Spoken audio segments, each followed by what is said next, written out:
नमस्कार, सुप्रभात। स्वागत है आप सभी का। मैं हूं प्रीति। आइए शुरुआत करते हैं हेडलाइंस के साथ।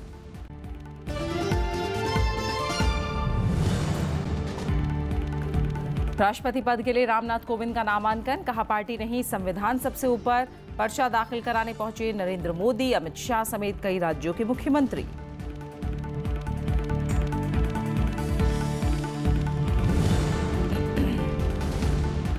प्रधानमंत्री का आज से 3 देशों का दौरा, पुर्तगाल के साथ विज्ञान, प्रौद्योगिकी समेत आर्थिक और व्यापार के क्षेत्र में सहयोग बढ़ाने पर होगा जोर। 26 जून को अमेरिकी राष्ट्रपति ट्रंप से कई मुद्दों पर होगी चर्चा।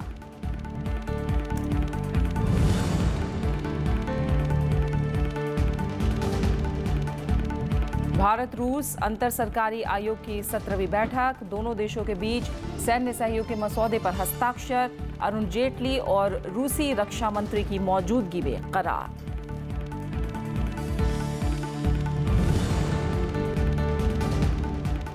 बम धमाकों से दहला पाकिस्तान, अब तक 62 लोगों की मौत, 150 से ज्यादा घायल। आतंकियों के खिलाफ सेना की जवाबी कार्रवाई।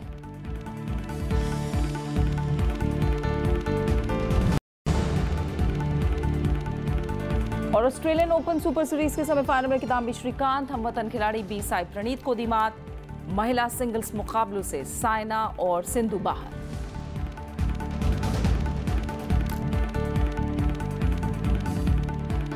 प्रधानमंत्री नरेंद्र मोदी का आज से 3 देशों का दौरा शुरू हो रहा है। यात्रा के पहले चरण में वो पुर्तगाल की यात्रा करेंगे, जहां राजधानी लिस्बन में वो प्रधानमंत्री एंटोनियो कोस्टा के साथ मुलाकात करके द्विपक्षीय मुद्दों पर चर्चा करेंगे। और 3 देशों की यात्रा के लिए प्रधानमंत्री नरेंद्र मोदी रवाना हो गए हैं। इस दौरान दोनों नेताओं का विज्ञान, प्रौद्योगिकी, अनुसंधान, आर्थिक और व्यापार के क्षेत्र में आपसी संबंध को और मजबूत बनाने पर जोर होगा। दोनों देशों के बीच आतंकवाद और परस्पर हितों के मुद्दों पर भी द्विपक्षीय सहयोग को बेहतर बनाने पर चर्चा होगी। यात्रा के दूसरे चरण में प्रधानमंत्री अमेरिका की राजधानी वॉशिंगटन डीसी के लिए रवाना होंगे। और ये ताज़ा तस्वीरें आप देख रहे हैं प्रधानमंत्री के रवाना होने की। 3 देशों के दौरे पर प्रधानमंत्री नरेंद्र मोदी रवाना हो गए हैं। पहले चरण में पुर्तगाल का दौरा करेंगे, तमाम द्विपक्षीय मुद्दों पर चर्चा होगी। और इस पूरे दौरे के दौरान प्रधानमंत्री अमेरिका के राष्ट्रपति डोनाल्ड ट्रंप के साथ भी मुलाकात करेंगे। प्रधानमंत्री की राष्ट्रपति डोनाल्ड ट्रंप से पहली मुलाकात 26 जून को वॉशिंगटन में होनी है। प्रधानमंत्री की अमेरिकी राष्ट्रपति ट्रंप से ये पहली मुलाकात होगी और उन्होंने ट्वीट करके कहा है कि मेरी अमेरिका यात्रा का लक्ष्य हमारे देशों के बीच संबंधों को मजबूत बनाना है। भारत अमेरिका के मजबूत संबंधों से हमारे राष्ट्रों को और विश्व को लाभ होता है। प्रधानमंत्री नरेंद्र मोदी ने अमेरिका दौरे पर रवाना होने से पहले कहा कि यात्रा के दौरान उनका लक्ष्य द्विपक्षीय साझेदारी को विकसित करने और पहले से बेहतर और व्यापक संबंधों को मजबूत बनाना होगा।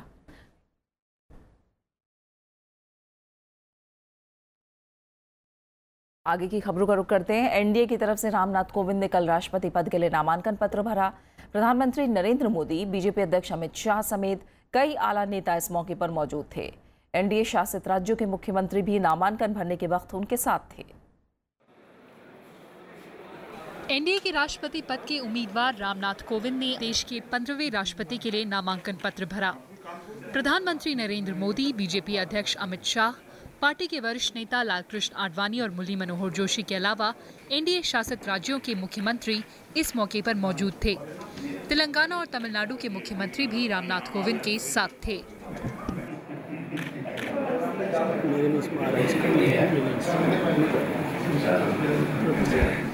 नामांकन पत्र भरने के बाद रामनाथ कोविंद ने इसे लोकसभा महासचिव अनूप मिश्रा को सौंप दिया। 17 जुलाई को होने वाले चुनाव के लिए उन्होंने 3 सेट नामांकन पत्र भरे। पहले सेट में प्रधानमंत्री नरेंद्र मोदी, उनके प्रस्तावक और गृह मंत्री राजनाथ सिंह समर्थक हैं। दूसरे में बीजेपी अध्यक्ष अमित शाह प्रस्तावक और वित्त मंत्री अरुण जेटली समर्थक हैं। तीसरे में शिरोमणि अकाली दल के मुखिया प्रकाश सिंह बादल प्रस्तावक और आंध्र प्रदेश के मुख्यमंत्री चंद्रबाबू नायडू समर्थक हैं। 3 सेट के नामांकन पत्र में हर एक में 60 प्रस्तावक और 60 समर्थक हैं। 25 तारीख को राष्ट्रपति चुनाव में रामनाथ कोविंद का मुकाबला मीरा कुमार से होगा। 17 विपक्षी दलों ने मीरा कुमार को संयुक्त उम्मीदवार के तौर पर मैदान में उतारा है। चुनाव 17 जुलाई को होना है, जबकि मतगणना 20 जुलाई को होगी। विशाल दहिया, प्रणव गोस्वामी, रविंद्र चौहान और नवविक्रम सिंह के साथ कृति मिश्रा, राज्यसभा टीवी। नामांकन भरने के बाद रामनाथ कोविंद ने कहा कि देश का सर्वोच्च पद दलगत राजनीति से ऊपर है। कोविंद ने भरोसा दिलाया कि वो राष्ट्रपति कार्यालय की गरिमा को बचाकर रखेंगे। राष्ट्रपति उम्मीदवार के लिए नामांकन भरने के बाद रामनाथ कोविंद ने कहा कि पार्टी से उनका संबंध उसी वक्त टूट गया था जब उन्होंने बिहार के राज्यपाल का पदभार संभाला। राष्ट्रपति के लिए उनकी उम्मीदवारी को समर्थन देने वालों का उन्होंने आभार जताया। सभी को विश्वास दिलाता हूं कि मैं सर्वोच्च पद की गरिमा को बनाए रखने के लिए हर संभव प्रयास करूंगा। राष्ट्रपति पद के सभी मतदाता मंडल के सदस्यों से भी मैं सहयोग की अपील करता हूं। रामनाथ कोविंद ने कहा कि 2022 तक वो न्यू इंडिया के सपने को पूरा होता देखना चाहते हैं। उन्होंने कहा कि राष्ट्रपति तीनों सेना का सर्वोच्च कमांडर होता है, लिहाजा राष्ट्रीय सुरक्षा उनके लिए बड़ी प्राथमिकता होगी। देश का राष्ट्रपति तीनों सेनाओं का सुप्रीम कमांडर भी होता है। देश की सीमाओं की सुरक्षा करना भी हम सबकी प्राथमिकता होती है। एनडीए के अलावा रामनाथ कोविंद को एआईएडीएमके के दोनों धड़ों टीआरएस, बीजेडी और जेडीयू का समर्थन हासिल है। अगर वो चुनाव जीतते हैं तो केआर नारायणन के बाद वो देश के दूसरे दलित राष्ट्रपति बनेंगे। कृति मिश्रा, राज्यसभा टीवी। रामनाथ कोविंद के नामांकन भरने के दौरान कई केंद्रीय मंत्री और कई प्रदेशों के मुख्यमंत्री मौजूद थे। आइए देखते हैं इन लोगों ने क्या कहा। रामनाथ कोविंद अच्छा उम्मीदवार है, सब लोग बता रहे, इनके बारे में कोई विवाद नहीं है। पढ़े लिखे है, अनुभवी है, राज्यपाल का काम कर रहे हैं, अच्छा काम कर रहे हैं, ऐसा प्रशंसा भी हो रहे हैं। और साथ ही साथ राज्यसभा में 2 बार सांसद के रूप में काम किया। रामनाथ जी बहुत ही योग्य उम्मीदवार हैं। एक बहुत ही साधारण गरीब परिवार में पैदा होकर आज भारत के वो सर्वोच्च पद पर बैठने जा रहे हैं। हमने अपील की थी कि सर्वानुमति बन जाए, हमारे वरिष्ठ मंत्रियों ने कोशिश भी की थी, लेकिन आज आप देख रहे हैं कि बीजेपी एनडीए से इतर कितने मुख्यमंत्री आए। अभिनंदन के पात्र हैं रामनाथ कोविंद जी, और जो दल सारे हमें सहायता दे रहे हैं कि इस चुनाव में उनका समर्थन प्राप्त हो, उनको भी मेरी ओर से आभार। हम लोग सब प्रसन्न हैं, आनंदित हैं। कोविंद जी का आज फॉर्म भरेगा और भारी बहुमत से वो जीतेंगे।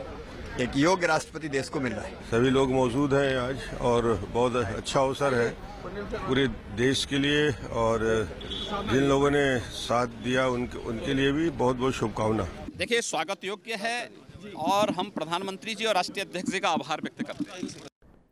कांग्रेस समेत 17 विपक्षी पार्टियों ने राष्ट्रपति चुनाव को विचारधारा की लड़ाई करार दिया है और सभी धर्मनिरपेक्ष पार्टियों से विपक्ष की उम्मीदवार मीरा कुमार के समर्थन की अपील की है। 17 विपक्षी पार्टियों ने गुरुवार को एनडीए के उम्मीदवार रामनाथ कोविंद के मुकाबले पूर्व लोकसभा अध्यक्ष मीरा कुमार को उतारने का फैसला किया था। वहीं आरजेडी अध्यक्ष लालू प्रसाद यादव बिहार के मुख्यमंत्री नीतीश कुमार को मनाने में लगे हैं। हालांकि जेडीयू ने रामनाथ कोविंद के समर्थन के फैसले पर फिर विचार करने से इनकार किया है। मेरे ख्याल में सभी सेकुलर पार्टीज हैं, उनको ये सोचना चाहिए कि ये लड़ाई किसी व्यक्ति की लड़ाई नहीं है, ये सिद्धांतों की लड़ाई है, आइडियोलॉजी की लड़ाई है। और आइडियोलॉजी की लड़ाई में तो लोगों को सीधे खड़ा, इसमें तो आइडियोलॉजी में दो ही हैं। एक तरफ खड़े हैं हम लोग जो संविधान की जो हमारी बुनियाद है उसको मजबूत करने के लिए। धर्मनिरपेक्ष जनतंत्र का गणतंत्र है भारत और उसको मजबूत करना है, और दूसरी तरफ खड़े हैं जो इसको कमजोर कर रहे हैं, इस बुनियाद को। कुछ और अहम खबरों का रुख करेंगे। जम्मू कश्मीर में डीएसपी मोहम्मद अयूब पंडित की हत्या के मामले में 2 लोगों को गिरफ्तार किया गया है। वहीं तीसरे आरोपी की पहचान कर ली गई है। मुख्यमंत्री महबूबा मुफ्ती ने कश्मीर के लोगों को आगाह किया है कि वो पुलिस के सब्र का इम्तिहान ना लें। कांग्रेस उपाध्यक्ष राहुल गांधी ने इसकी निंदा करते हुए कश्मीर में हालात और खराब होने की आशंका जताई है। जम्मू कश्मीर में श्रीनगर के नौहट्टा में भीड़ ने मस्जिद के बाहर ड्यूटी कर रहे डीएसपी मोहम्मद आयूब पंडित की हत्या कर दी।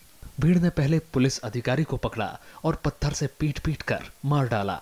घटना के बाद से क्षेत्र में तनाव है और बड़ी संख्या में सुरक्षा बलों को तैनात किया गया है। उसमें कुछ गलत अनासर लोगों ने नारे लगाते हुए उनको दबोचा और उनको मार पीटना शुरू किया और इसी प्रोसेस में लिंच कर दिया। 2 लोगों को अरेस्ट किया है और 3rd आइडेंटिफाई किया है। बाकी सबको भी they will have to face the law.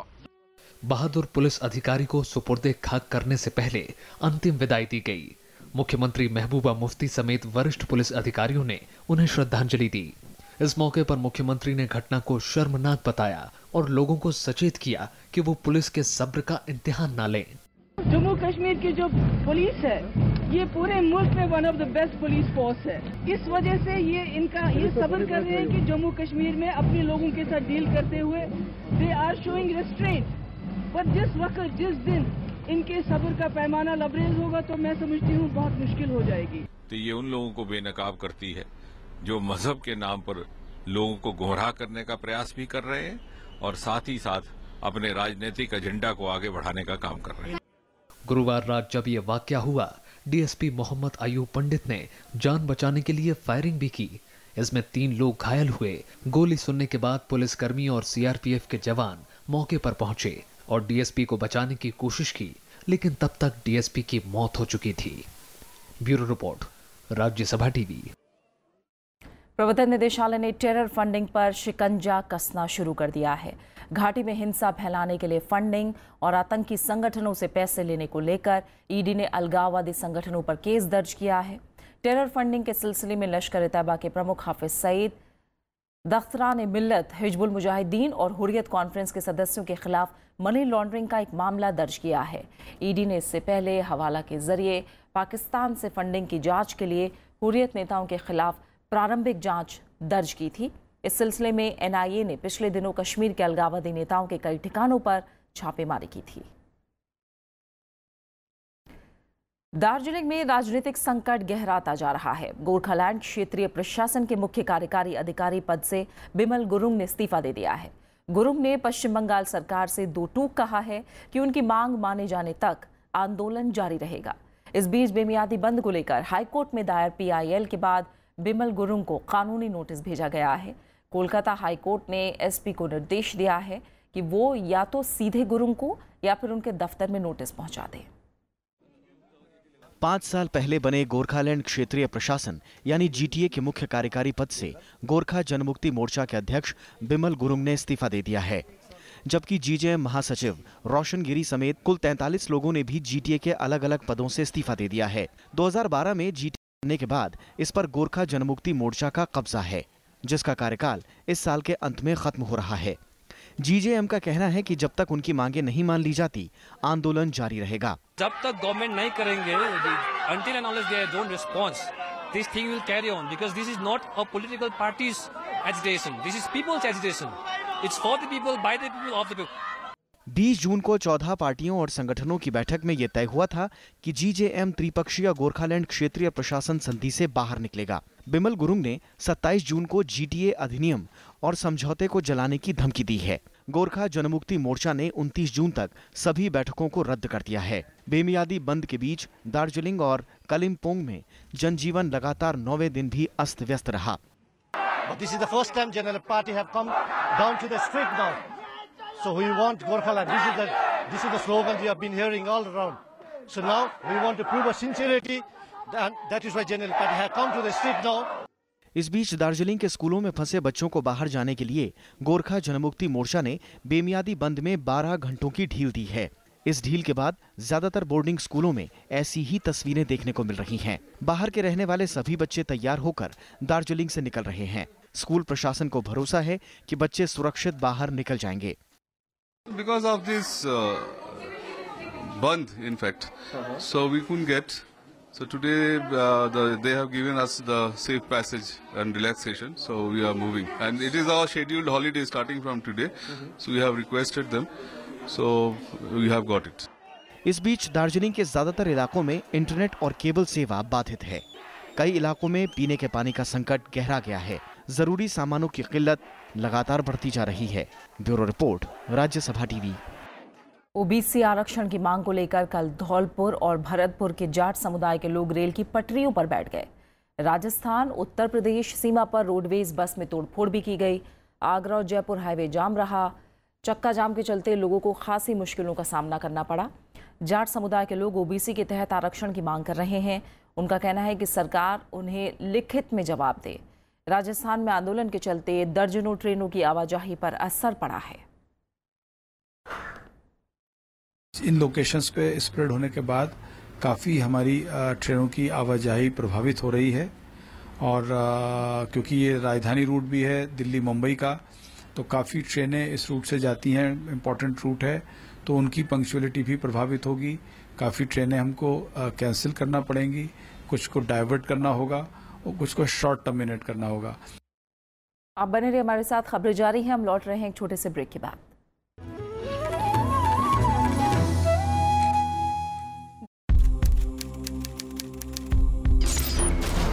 जितना लोगों को आप आतंकित कर सके उतने ही बड़े आप नेता हैं। ये खबर आग की तरह देश भर में फैली कैसे? सरकार ने रेलवे स्टेशन नहीं बनाया तो लोगों ने खुद अपने स्टेशन बना लिए। जिंदगी तो अपनी रफ्तार से चलती रहती है।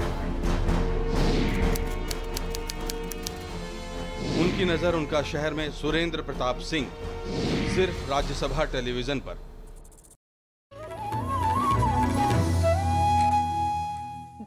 पंजाब विधानसभा में पंचायती राज संस्थाओं और शहरी स्थानीय निकायों में महिलाओं का आरक्षण 33 से बढ़ाकर 50% करने को हरी झंडी मिल गई। शुक्रवार को विधानसभा में इससे जुड़े विधेयक पारित किए गए। राजेंद्र सिंह बाजवा और नवजोत सिंह सिद्धू ने इससे जुड़ा पंजाब पंचायती राज संशोधन विधेयक और पंजाब नगरपालिका संशोधन विधेयक सदन में पेश किया।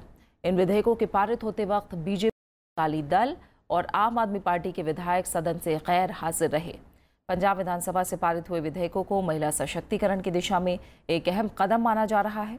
बजट सत्र के आखिरी दिन कल पंजाब विधानसभा में कुल 11 विधेयक पारित किए गए। पंचायती राज संस्थाओं और शहरी स्थानीय निकायों में महिलाओं का आरक्षण बढ़ाना कैप्टन अमरिंदर सरकार का मुख्य चुनावी वादा था। इसका उद्देश्य राज्य में महिला सशक्तिकरण करना है। इंदौर के महाराजा यशवंतराव चिकित्सालय में 24 घंटों के भीतर 17 मरीजों की मौत पर विवाद खड़ा हो गया है। कुछ पीड़ित परिवारों और मीडिया में आई खबरों के मुताबिक ये मौतें ऑक्सीजन सप्लाई में गड़बड़ी के कारण हुई, लेकिन अस्पताल प्रबंधन और जिला प्रशासन ने इस आरोप का खंडन किया है। ये हैं प्रकाश। बुधवार को इन्होंने अपने बेहोश हो गए पिता को महाराजा यशवंतराव अस्पताल में भर्ती कराया, लेकिन गुरुवार तड़के डॉक्टरों ने बताया कि इनके पिता अब इस दुनिया में नहीं रहे। प्रकाश का आरोप है कि ऑक्सीजन की सप्लाई में बाधा से उनके पिता की मौत हुई। ऑक्सीजन खत्म हो गई, बस यही सुन के मैं बाहर आ गया। उसके बाद में फिर 1 घंटे 1-1.5 घंटा हुआ। उसके बाद में बाहर आके बोल दिया कि तुम्हारे पिताजी शांत हो गए। इस अस्पताल में 21 और 22 जून के दरमियान 17 मरीजों की मौत हो गई। इनमें 3 बच्चे शामिल हैं। मीडिया रिपोर्ट्स के मुताबिक 1400 बेड वाले इस अस्पताल के आईसीयू, ट्रॉमा सेंटर और बच्चों के आईसीयू में गुरुवार तड़के ऑक्सीजन की आपूर्ति कुछ देर के लिए बंद हो गई। हालांकि अस्पताल प्रशासन ने ऑक्सीजन सप्लाई में गड़बड़ी के आरोप का खंडन किया है। ये डेथ जितनी भी हुई हैं, इनमें ऐसे नहीं कि सब ऑक्सीजन पे जो थे, वेंटिलेटर पे थे, उन्हीं की हुई है, ऐसा बिल्कुल नहीं है। ऐसे लोगों की भी डेथ हुई है जो मतलब जिनमें ऑक्सीजन की सप्लाई थी नहीं, और हमारे पास करीब 40 वेंटिलेटर हैं। सभी और भी मरीज हमारे वेंटिलेटर पे थे, वो अभी भी है।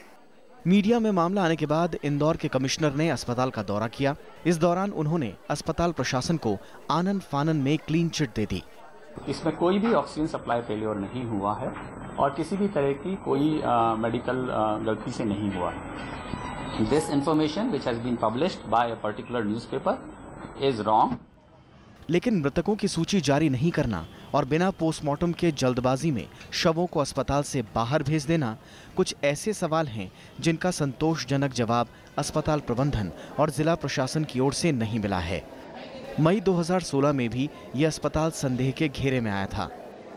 उस वक्त ऑक्सीजन की जगह बेहोशी वाली नाइट्रस ऑक्साइड गैस दिए जाने से 2 बच्चों की मौत हो गई थी। हाईकोर्ट के आदेश पर बनी न्यायिक कमेटी ने तब कुछ डॉक्टरों और टेक्नीशियंस को जिम्मेदार ठहराया था। ये मामला अभी भी हाईकोर्ट में विचाराधीन है। Bureau report, Rajya Sabha TV. केंद्र सरकार के महत्वाकांक्षी स्मार्ट सिटी मिशन के तहत 30 और शहरों को स्मार्ट सिटी के तौर पर विकसित करने की घोषणा की गई है। केंद्रीय शहरी विकास मंत्री वेंकैया नायडू ने तीसरे चरण के तहत सूची जारी की। सूची में तिरुवनंतपुरम पहले और नया रायपुर दूसरे नंबर पर है। सबसे ज्यादा 4 नाम तमिलनाडु राज्य से हैं। उत्तर प्रदेश के 3 शहरों को चुना गया है। इनमें इलाहाबाद, अलीगढ़ और झांसी शामिल हैं। वहीं गुजरात के राजकोट, दाहोद और गांधीनगर को स्मार्ट सिटी के लिए चुना गया है। इन 30 शहरों पर 57,393 करोड़ रुपए खर्च किए जाएंगे। इन्हें मिलाकर अब ऐसे शहरों की तादाद 90 से ज्यादा हो गई है। सीबीएसई ने कल मेडिकल की नीट परीक्षा के नतीजों का ऐलान किया। पंजाब के नवदीप सिंह ने नीट परीक्षा में टॉप किया है। उन्होंने 700 में से 697 अंक हासिल किए हैं। दूसरे नंबर पर मध्य प्रदेश के अर्चित गुप्ता रहे। उन्हें 695 अंक मिले हैं। वहीं तीसरा स्थान हासिल किया है मनीष मूलचंदानी ने, जिन्हें 695 नंबर मिले हैं। 7 मई को हुई नीट परीक्षा में कुल 11,38,890 छात्रों ने हिस्सा लिया था। अंग्रेजी और तमिल भाषाओं के प्रश्न पत्रों में फर्क की शिकायत के बाद मद्रास हाईकोर्ट ने 24 मई को परीक्षा परिणाम पर रोक लगा दी थी। बाद में सुप्रीम कोर्ट ने परीक्षा के नतीजे पर लगी रोक हटा दी और जल्द रिजल्ट जारी करने का आदेश दिया था। भारत और रूस ने कल द्विपक्षीय सैन्य सहयोग को मजबूत करने की रूपरेखा पर हस्ताक्षर किए। रक्षा मंत्री अरुण जेटली और रूस के रक्षा मंत्री जनरल सर्जेई शोइगु ने शुक्रवार को इससे जुड़े करार पर हस्ताक्षर किए। अरुण जेटली और रूसी रक्षा मंत्री ने सैन्य प्रौद्योगिकी सहयोग पर भारत रूस अंतर सरकारी आयोग की 17वीं बैठक की सह अध्यक्षता की। इस बैठक में दोनों देशों ने सशस्त्र बलों की युद्ध की तैयारियों को बढ़ाने और रक्षा से संबंधित कई मामलों में अनुभवों का आदान प्रदान के लिए सहयोग बढ़ाने के लिए प्रतिबद्धता जताई है। इस बैठक से करीब 3 हफ्ते पहले ही प्रधानमंत्री नरेंद्र मोदी और रूस के राष्ट्रपति व्लादिमीर पुतिन ने सेंट पीटर्सबर्ग में सालाना शिखर वार्ता के दौरान प्रमुख सैन्य उपकरणों के संयुक्त निर्माण और सह उत्पादन के माध्यम से रक्षा संबंधों को उन्नत बनाने और तेज करने का फैसला किया था।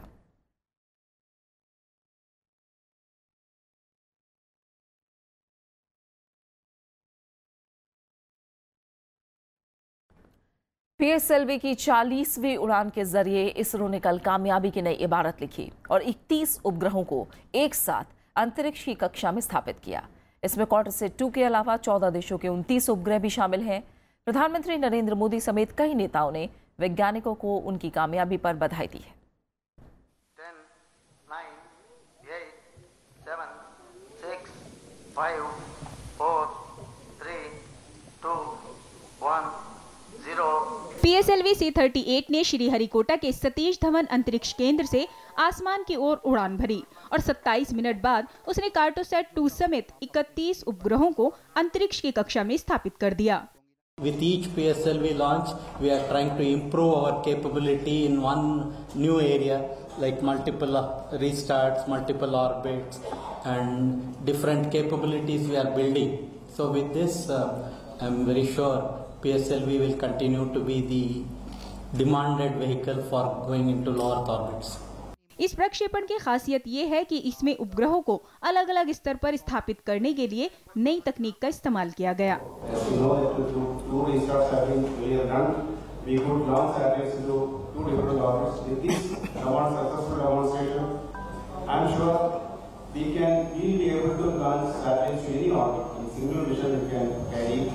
पीएसएलवी की 40वीं उड़ान में कार्टोसैट 2 के साथ ही एक स्वदेशी नैनो उपग्रह भी प्रक्षेपित किया गया। इसके अलावा 14 देशों के 29 उपग्रह भी अंतरिक्ष में भेजे गए। इसमें Britain, America, France, Germany, Italy समेत कई देशों के उपग्रह शामिल हैं। इनका कुल वजन 955 किलोग्राम है। ये देश, जितने देशों ने अब ये सैटेलाइट यहाँ पे लगाए हैं, उनके लिए अब इसरो एक रिलायबल पार्टनर है और कल को अन्य उपग्रह, बड़े उपग्रह अगर वो लॉन्च करेंगे तो उससे इसरो को कमर्शियल फायदा भी होगा। कार्टोसैट 2 एक दूर संवेदी उपग्रह है। इसमें पैनक्रोमेटिक कैमरे और हाई रिजोल्यूशन मल्टी स्पेक्ट्रल उपकरण लगे हैं।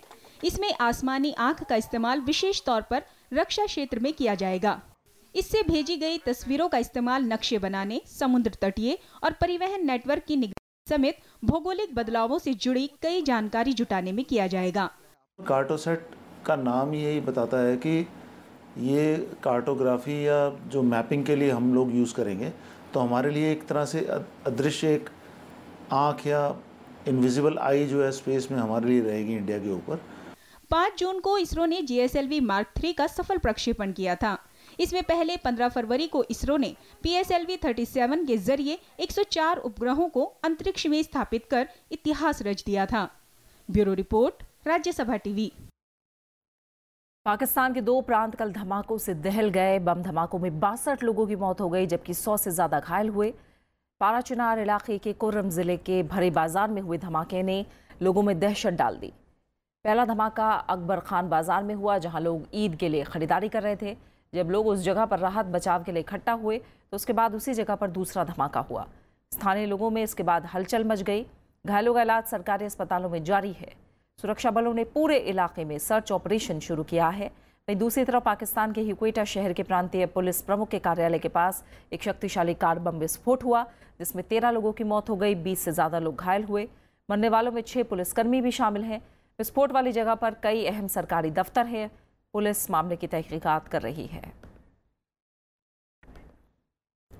बात खेलों की करेंगे। भारतीय shuttler Kidambi Srikanth Australian Open super series badminton tournament के सेमीफाइनल में पहुंच गए हैं। कल हुए क्वार्टर फाइनल मुकाबले में उन्होंने हमवतन खिलाड़ी बी साई प्रणीत को 25-23, 21-17 से हरा दिया।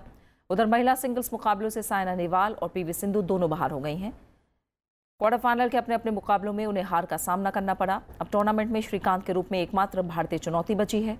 सेमीफाइनल में श्रीकांत का मुकाबला चीन के खिलाड़ी से होगा। और अब आखिर में हेडलाइंस।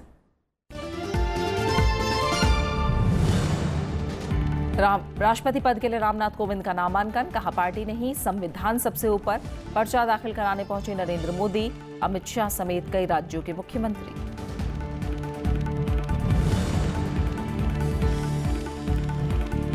तीन देशों के दौरे पर प्रधानमंत्री रवाना। पुर्तगाल के साथ विज्ञान प्रौद्योगिकी समेत आर्थिक और व्यापार के क्षेत्र में सहयोग बढ़ाने पर होगा जोर। 26 जून को अमेरिकी राष्ट्रपति ट्रंप से कई मुद्दों पर होगी चर्चा। भारत रूस अंतर सरकारी आयोग की 17वीं बैठक, दोनों देशों के बीच सैन्य सहयोग के मसौदे पर हस्ताक्षर। अरुण जेटली और रूसी रक्षा मंत्री की मौजूदगी में करार।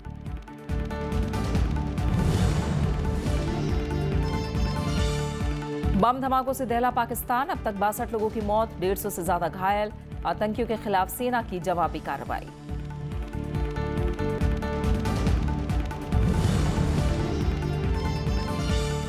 ऑस्ट्रेलियन ओपन सुपर सीरीज के सेमीफाइनल में किदाम्बी श्रीकांत, हमवतन खिलाड़ी बी साई प्रणीत को दी मात। महिला सिंगल्स मुकाबलों से साइना और सिंधु बाहर।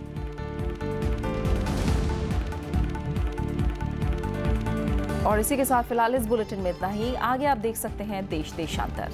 नमस्कार।